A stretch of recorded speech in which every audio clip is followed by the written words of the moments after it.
Bienvenidos todos al nuevo episodio de Entre Dígitos, un espacio en donde conversamos sobre flujos, márgenes, capital y en donde siempre nos mantenemos activos.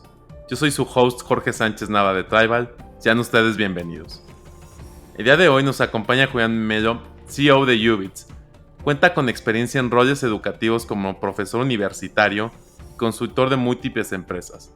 Por ello, tiene una comprensión general de por qué la educación con tecnología es la mejor estrategia para cerrar la brecha social y de desarrollo en los países de América Latina.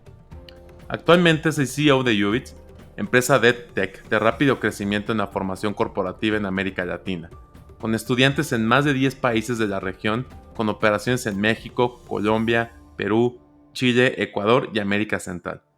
Vamos con Julián. ¿Qué tal, Julián? ¿Cómo estás? Hola Jorge, ¿cómo estás? Mucho gusto.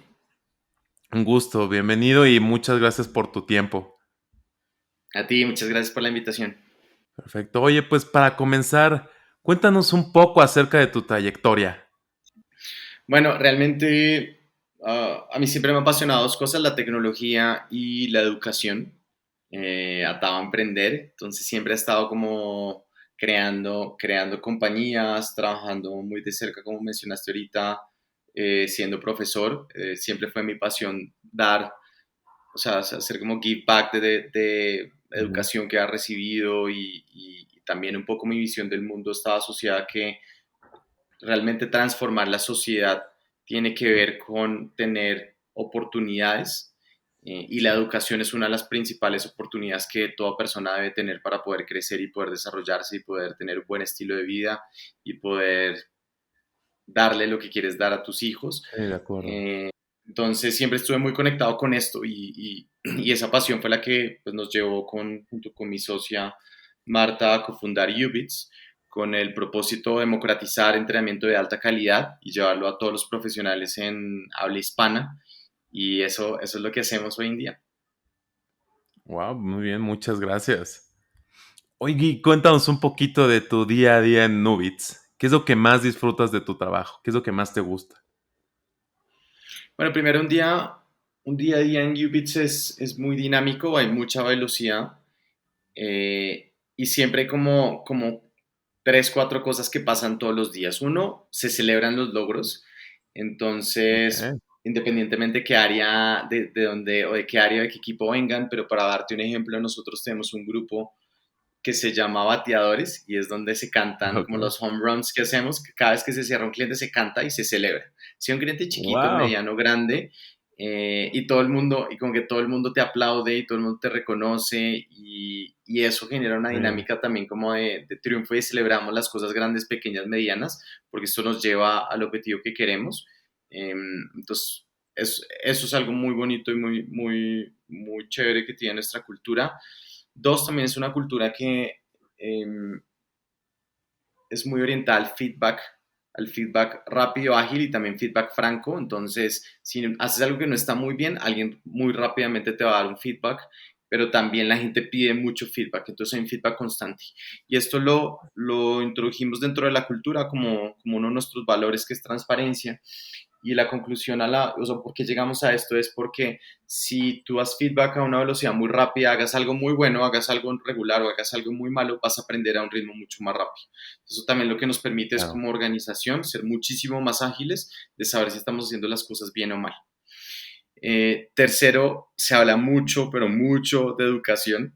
Entonces, tanto en Me reuniones como imagino. en grupos y en cómo podemos mejorar el producto, en qué es un buen curso, qué es un mal curso, cuál es el futuro de lo que estamos haciendo. Y eso permite que evolucione con múltiples formatos, con múltiples y que mejore a una velocidad bastante rápida. Y por último, también se habla mucho de crecimiento.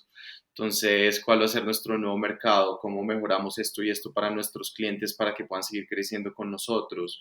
Eh, y trade-offs continuamente, cómo hacemos más eficiente Claro. nuestra fuerza comercial y la expansión en nuevos mercados.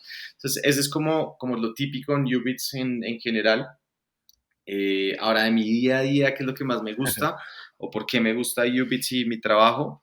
A mí me apasiona mucho ver crecer a la gente y ver gente que entró, por ejemplo, como becario, practicante hace 3 años y hoy en día es gerente en un equipo o manager en un equipo o ver personas que llegan a una posición y terminan cuando se van para ser VPs en otras compañías de tecnología como HubSpot, por ejemplo. Entonces, ese tipo de cosas me alegra mucho y creo que es lo rico de, de estar en UBITS es eso, de las cosas que yo disfruto.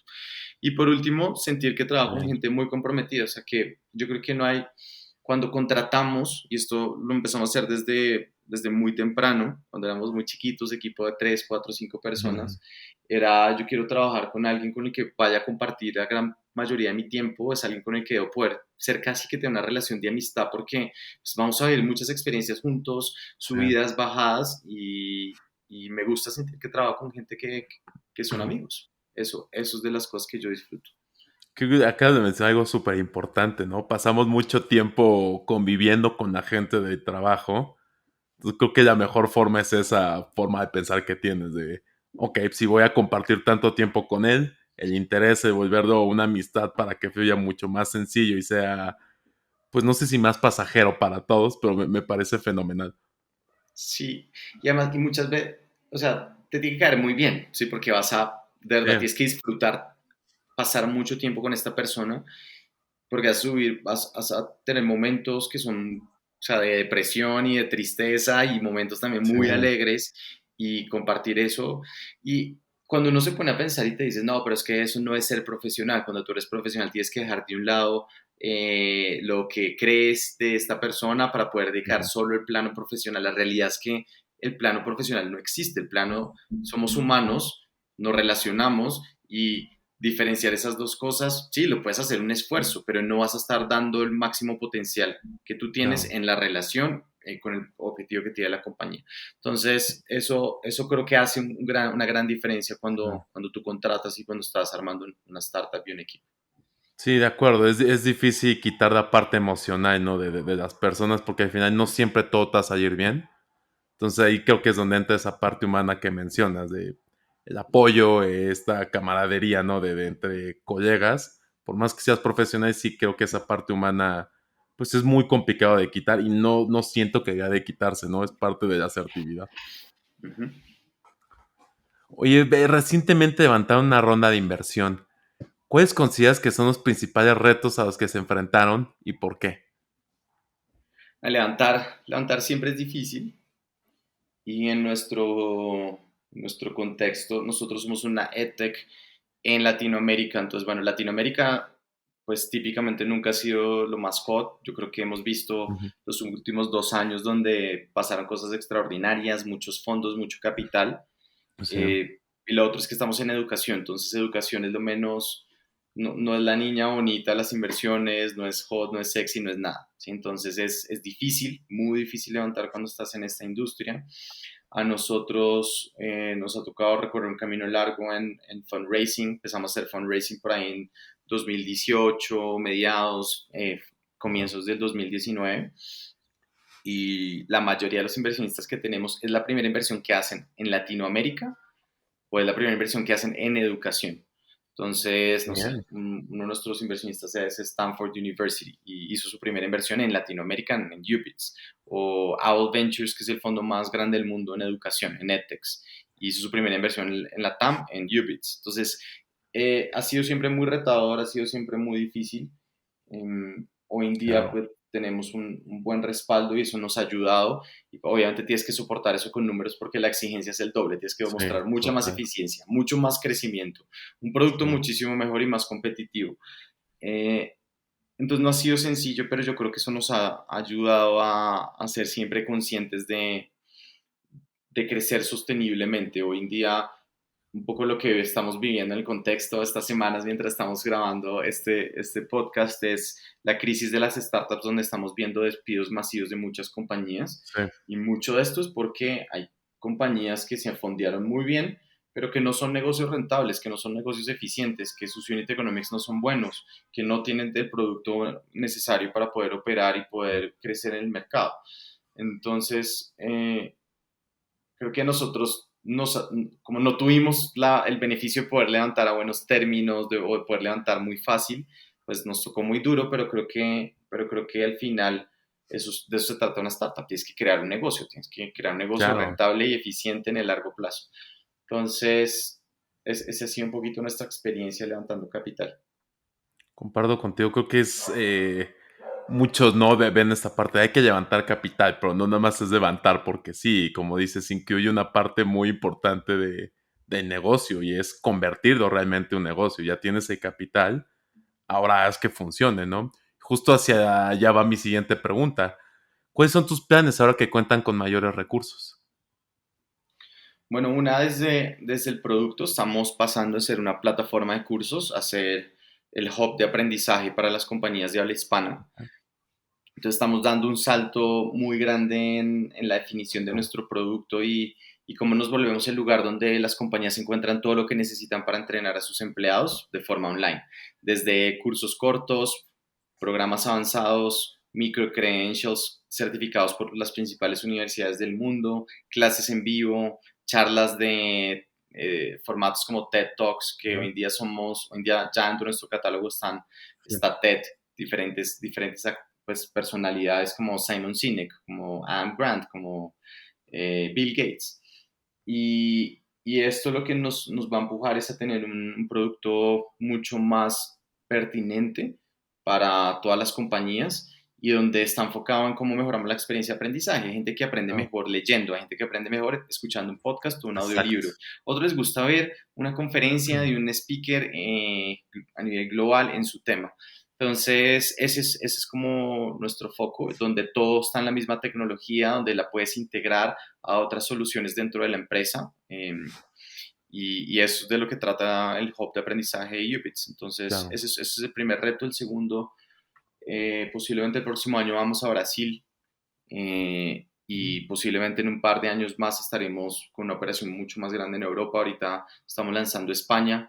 En el momento que hagamos Brasil, abriremos posiblemente Portugal y de ahí será como un foco de crecimiento en los próximos años de la compañía.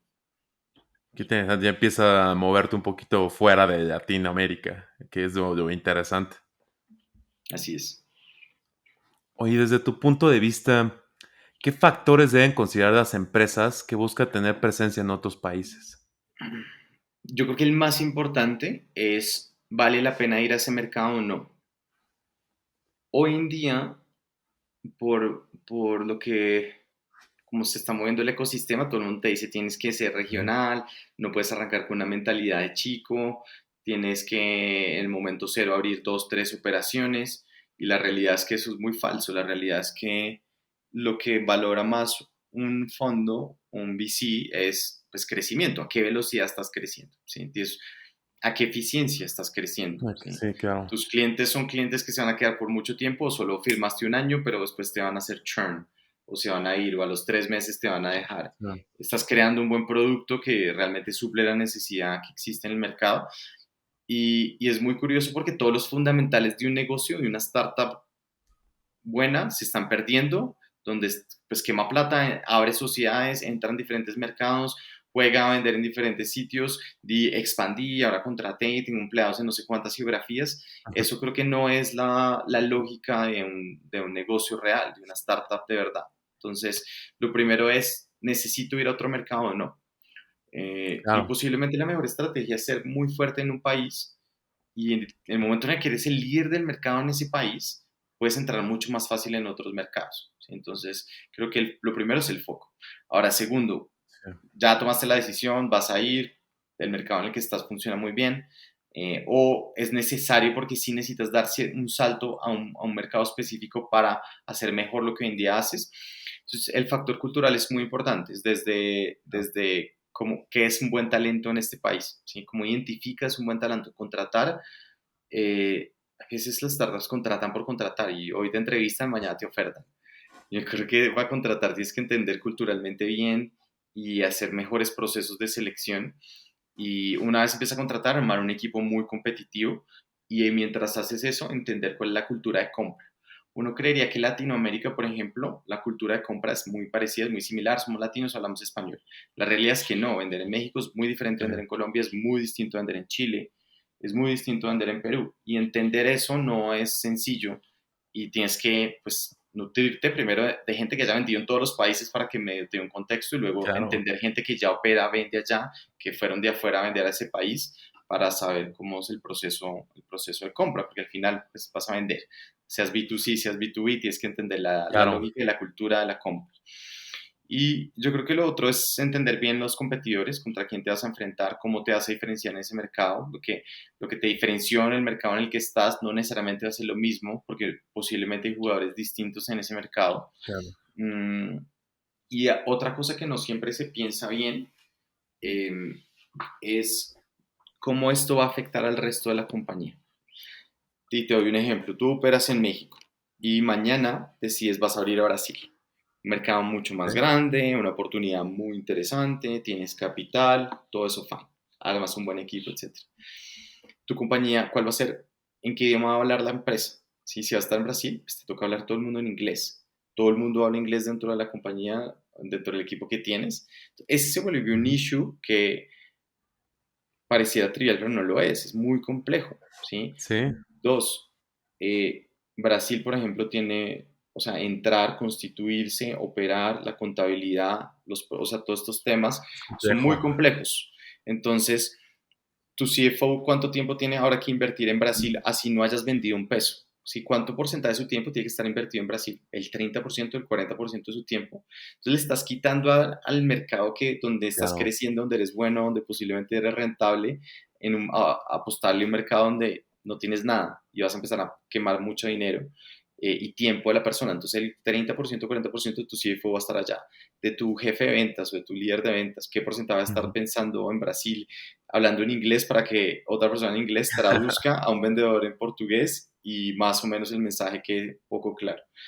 Entonces, un porcentaje importante y recursos humanos, vas a tener ahora que desconcentrarlo para que reclute gente allá. Sí, Entonces, en todas las áreas empiezas a desconcentrar y quitarle tiempo muy valioso a la gente y divides el pensamiento, inclusive el CEO, la cabeza, la fragmentas y la divides. ¿Es una apuesta inteligente? No lo sé, pero tienes que tener en cuenta que eso es lo que vas a tener que hacer para poder entrar en un mercado claro. muy distinto, por ejemplo. ¿Sí? En mi caso, cuando nosotros abrimos Ubits, arrancamos en Colombia y al día siguiente yo viajé y me vine a vivir a México y el 90% de mi tiempo estaba en México y fue muy riesgoso. Si lo tuviera que volver a hacer no lo haría así, pero el 90% de mi tiempo estaba en México, tenía que volar mucho, viajar mucho a Colombia y yo pues éramos dos personas en México, entonces pues, tenemos que vender y vendimos desde cero, maletín puerta a puerta. Hoy en día México es nuestro mercado más grande, hoy en día es casi que nuestro segundo headquarter, muchas personas, como personas del C-Level están acá, del equipo como directivo está aquí, pero nos costó mucho, nos costó sangre y fue difícil y hoy es una bonita historia después de 3 4 años, pero quizás pudo no haber sido así, quizás podemos haber fracasado y haber perdido recursos y desperdiciado. Entonces creo que hay que evaluar esas cosas antes de tomar una decisión así. Sí, comparto muchas cosas contigo. Y sí creo que ese aprendizaje que dijiste claramente, no sé si lo volvería a hacer así. O sea, ese aprendizaje se queda mucho, ¿no? Y es donde vas, creo que creciendo y avanzando, lo que te hace estar donde estar ahorita. Creo que esa parte es bastante valiosa de considerar que no siempre se hace. Vale la pena el moverme ahorita, expandirme, porque voy a robar de tiempo a mi gente. Entonces creo que esa pregunta es bastante buena que debíamos de hacernos. No sé si día a día, pero cada vez que queramos entrar a un nuevo país, considerarlo de esa manera. Sí, así es.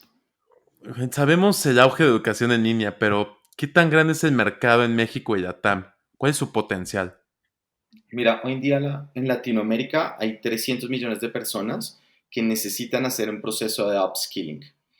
Y eso te genera una demanda muy grande de personas y este mercado es muy interesante porque tú puede que hayas ido a la universidad, pero igual Ujú. tienes que mejorar, reentrenarte y adquirir nuevos skills el resto de tu vida. Ahora, muchas personas hoy en día están diciendo, yo ni siquiera tengo que ir a la universidad, voy a hacer un bootcamp en desarrollo y con eso pues consigo mi primer trabajo y arranco desde ahí. Y un trabajo mucho mejor pago que es otras formas de hacer, de pagar una carrera universitaria, 5 años, 4 años, para un trabajo donde te van a pagar la mitad. Entonces, creo que aquí va a haber una oportunidad muy interesante donde las universidades van a tener que reevaluar lo que hacen, donde o van a tener que hacer programas muchísimo más cortos, donde van a tener que innovar muchísimo a una velocidad muy Claro. rápida, porque además tienes que luchar contra los ministerios de educación de cada país, y eso pues, no es sencillo, no es simple, puede que No. tarde décadas.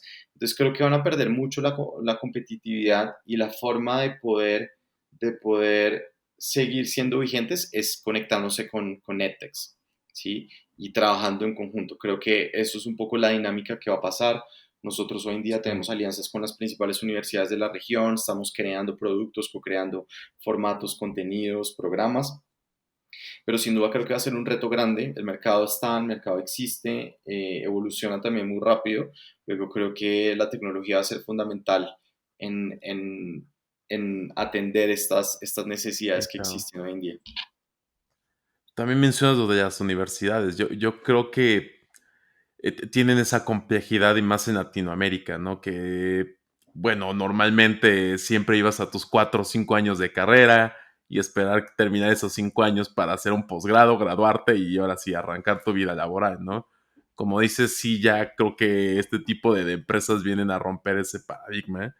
Y para bien, yo creo que es algo para bien, que no sé, y eso creo que depende de mucho de la persona, de cómo aprendes tú, pero no necesariamente tienes que aventarte 5 años de carrera para poder conseguir un trabajo, ¿no? O Exacto, especializarte en un área. exacto. De hecho, yo nunca pregunto cuando estoy haciendo una entrevista, pues, ¿qué estudiaste? ¿Hiciste una maestría o no? Sí, Porque lo que uno necesita, cuáles son los skills de esta persona, cuáles son las competencias que tiene y también qué es lo que creo que es capaz de hacer, ¿sí? claro, Entonces, obviamente tu experiencia laboral, sobre todo tu experiencia más reciente, las habilidades que has tenido, claro. cómo has aprendido y desaprendido en el proceso mientras Ujú, has transcurrido tu carrera, pero sobre todo cuál es el potencial de la persona. Uno no es claro. lo que es hoy, tú no eres lo que eres hoy, tú eres lo que tu potencial y tu capacidad para aprender, para desarrollar nuevas habilidades de aquí en Claro. adelante. Entonces, ver eso es muy difícil y cuando tú ves como oportunidades laborales o vacantes donde dicen, necesito que haya estudiado negocios, que haya además tenido una Ujú, maestría, un posgrado en tal. ujú. Si hiciste una maestría hace 20 años, no te acuerdas nada de tu maestría, no, o sea, está completamente descontextualizada y no te hace ser un Claro, mejor profesional en nada, ¿sí? Perdiste plata y perdiste tiempo y perdiste otras claro. oportunidades. Entonces, es muy interesante lo que estamos viendo hoy en día porque el mundo se está dando cuenta que no necesitas muchas de estas cosas para conseguir un buen trabajo. Sí, de acuerdo contigo. Creo que hay que cambiar ese chip en todos. ¿Cuál consideras que es su ventaja competitiva en el mercado frente a los duros competidores que hay hoy en día? Mira, cuando tú hablas pues de edtechs, de educación, el contenido es la clave. Nosotros nos obsesionamos por tener y crear el mejor contenido posible. Invertimos muchos recursos allí, traemos gente extraordinaria para poder hacer. Entonces, gran parte de nuestro equipo está enfocado en esto. Entonces, desde cómo traemos a los mejores expertos en la región, Claro, cómo producimos un contenido que sea muy engaging, entonces formatos con producción audiovisual muy buena, entonces tenemos nuestros propios estudios, un equipo increíble de producción, de postproducción, pero luego cómo hacemos que el aprendizaje funcione, entonces la estructura metodológica está diseñada para que sea muy práctico. Entonces tú terminas un curso en UPETS, eres capaz de salir y aplicar algo, ¿sí? Están diseñados a desarrollar skills, cero teoría, ¿sí? ujú, Quitamos toda la teoría, que es lo que no nos gusta. ¿Qué pasa cuando vas a una universidad? Mucha teoría, te ponen a leer cosas sí, donde ni siquiera las puedes aplicar ni las entiendes. De pronto sí modelos y frameworks, pero eso no necesariamente es lo que necesitas. Entonces lo que traemos son estoy de acuerdo. expertos, cuentan sus experiencias que han vivido, hablan de conceptos, ejemplos y cómo poner todo esto en práctica, ¿sí? Como estas Claro, herramientas que funcionan en la vida real, en el mundo real de los negocios y cómo los puedes aplicar rápidamente y los evaluemos. Entonces también tenemos tutores en vivo que te permiten responder preguntas en el momento que las tienes, hacer proyectos mientras estás haciendo tu curso. Entonces yo creo que ese es un gran diferencial, el nivel del contenido que tenemos. Hoy en día mucho de esto está incluso certificado por universidades porque se dieron cuenta, uno, del poder que tiene este tipo de claro. formatos, pero también con empresas. Entonces, con varias empresas de tecnología tenemos partnerships. Entonces, sí, esa es como nuestra apuesta, tener el mejor contenido. Y luego la tecnología, cómo Perfecto. distribuimos ese contenido para crear una gran experiencia. Y por último y no menos importante, el servicio cercano con el cliente y con el estudiante. Puedes tener muy buen contenido, muy buena tecnología, pero si no realmente construyes una relación donde estás ayudando a que la compañía crezca y cumpla sus objetivos pues, de negocio con el entrenamiento, que es lo que nosotros hacemos, no va a funcionar bien, porque posiblemente el cliente te va a dejar en un año o en X tiempo. Entonces, es servicio cercano a apoyar y consultividad y Claro. desarrollar al cliente. Totalmente. Oye, ¿cuáles consideras que son las principales herramientas para que todo CEO debería utilizar? Más de herramientas, digamos un poquito de skills, yo creo que comunicación efectiva Sí, es indispensable porque tú tienes que comunicarte con tus inversionistas, con tus empleados, tienes que comunicarte con tus clientes o clientes potenciales, tienes que a veces comunicar al mercado, al mundo, cosas que haces. Entonces, comunicar muy bien es importante. Y ya cuando llevamos a herramientas un poco más tácticas, por ejemplo, creo que hacer muy buenos one-to-ones es sí. crítico, porque llega un momento donde tu labor como CEO se convierte en tener reuniones todos los días. Ujú. ¿Sí? Ya no estás haciendo de pronto Excel, ya no estás haciendo presentaciones tú mismo, ya no estás, sino tienes que reuniones, presentaciones, entrevistas, todos comunicar. Entonces, en la medida en la que hagas muy buenos one-to-ones con tus equipos, muy buenas juntas y saques lo mejor en el momento, en el poquito tiempo que haces, eh, te lleva a otro nivel. Entrevistas, como hacer una muy buena entrevista, porque de ti depende quién entra muchas veces o no a la compañía Ujú. y tus primeros 100 empleados Claro, tienes que entrevistarlos sí o sí, te tienes que volver muy bueno, tener muy buen tacto de quién es el talento que quieres traer. ¿Sí? claro.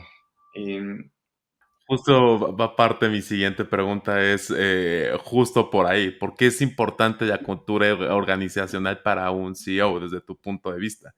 Porque creo que la comunicación y yo diría sobrecomunicar es básico.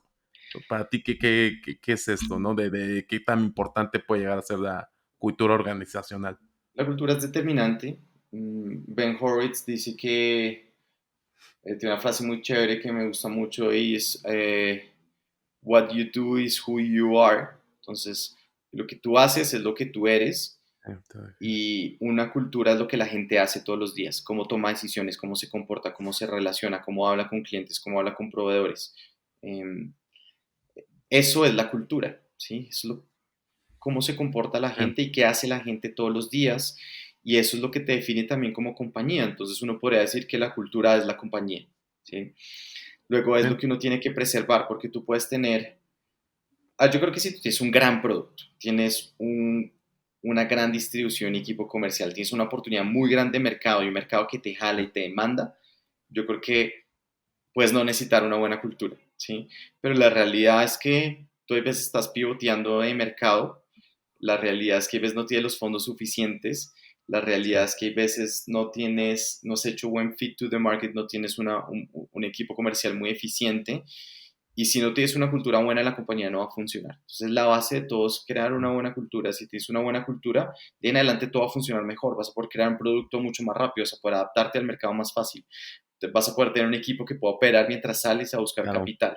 Entonces, la cultura es fundamental y muchas veces los CEOs se olvidan de eso. Hoy en día, yo muchas startups que piensan es levanto plata, traigo el mejor talento posible, tiro plata a todos los problemas y esto funciona en algún momento, pero pues el mundo no funciona así porque ese De talento le pagan acuerdo. un peso más y se te va, ¿sí? Claro. Si no tienes una conexión real con la compañía, si no tienes una conexión real con el propósito de lo que estás construyendo, con una conexión con tu equipo, ¿sí? Cuando le- alguien dice como, me hicieron una mejor oferta, pero no quiero ir porque no quiero dejar a mi jefe, no quiero dejar a mi equipo y también además tengo un proyecto que me apasiona y que me emociona mucho, has creado una buena Claro. cultura, ¿sí? Así no te das el mejor salario posible. Entonces, la cultura es determinante para una compañía y es en lo que Sí. se tiene que enfocar un CEO casi que en el minuto cero. Sí, creo lo mismo. Creo que generar esa cultura hace que el empleado esté comprometido, que se sienta parte de la empresa, ¿no? Que es lo más importante y como dices, no se vaya por 10 pesos más al día siguiente a otro proyecto. Oye, ya para terminar, ¿hay algo que quisieras agregar? Yo creo que para complementar esto que hemos venido hablando hoy, siempre es importante también crear una buena visión, ¿sí? Que una a todo el mundo. Esa visión también te ayuda a orientar a todo el mundo en muchos sentidos. Y, y no sé si tú sabes, pero la visión se llama visión es porque uno es capaz de poderla ver. ¿Sí? Visión Ujú. es de visibilidad, es de ver. Em, y cuando tú defines una visión muy clara, es decir, yo me lo puedo imaginar, conectaste a todo el mundo, porque todo el mundo sabe y puede ver, imaginarse a dónde queremos llegar. Cuando Kennedy en su discurso en 1962 dijo, vamos a ir a la luna y vamos a ir a la luna porque es Ujú. difícil y vamos a invertir muchos recursos para llegar allá y o sea, vamos a ser los primeros en el mundo en hacerlo. La visión era muy clara, tú te podías imaginar, tú puedes ver la luna, obviamente, y te puedes imaginar una Mm, personita llegando a la luna en un cohete, ya existían los cohetes, ya era fácil de imaginar, así fuera muy difícil y muy complejo. claro. El poder de las buenas visiones es que sean fáciles de ver y fáciles de imaginar, así sean difíciles de alcanzar y de lograr. Sí, totalmente de acuerdo contigo. Creo que esa visión es la que debes de compartir con todos para estar alineados. Oye, pues te agradezco muchísimo tu tiempo y te agradezco tus palabras. La verdad es que disfruté muchísimo platicar contigo. Jorge, pues muchísimas gracias, gracias por la invitación, también disfruté Cuando mucho quieras. conversar contigo y bueno, un abrazo a todos los que nos escucharon el día de hoy. Con esto concluimos este episodio de Entre Dígitos. Muchas gracias por acompañarnos, Julián. Un placer tenerte por acá. Y muchas gracias a ustedes que nos escuchan por estar al pendiente de nuestro siguiente episodio. Yo soy su anfitrión Jorge Sánchez y nos vemos en la siguiente edición. No olvides suscribirte a nuestro canal de YouTube o en tu plataforma de audio favorita. Hasta la próxima.